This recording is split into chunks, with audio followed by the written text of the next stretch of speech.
Hello everyone.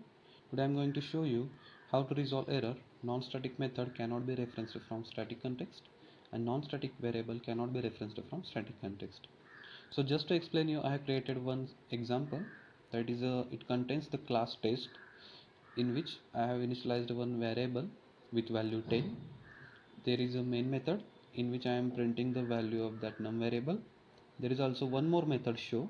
I am printing just message error resolved and I am calling this method from the main method.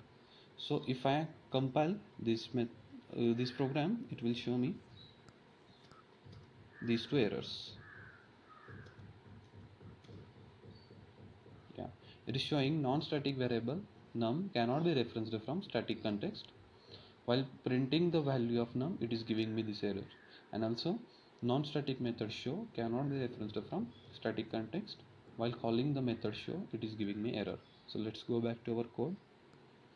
So just to resolve this error, we need to create the object of a class, that is test d is equal to new test.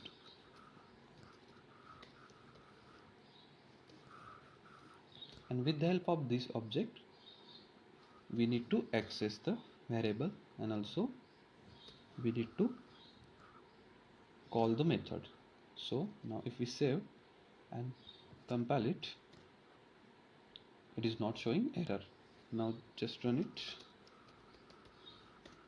It is giving output, that is value of the num variable 10 and error resolved message.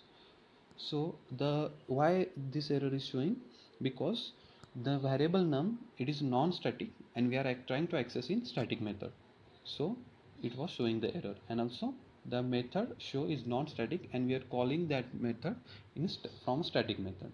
So just to resolve this error, we need to create the object of a class and we need to access the variable or we need to call the method. Thank you guys, have a good day.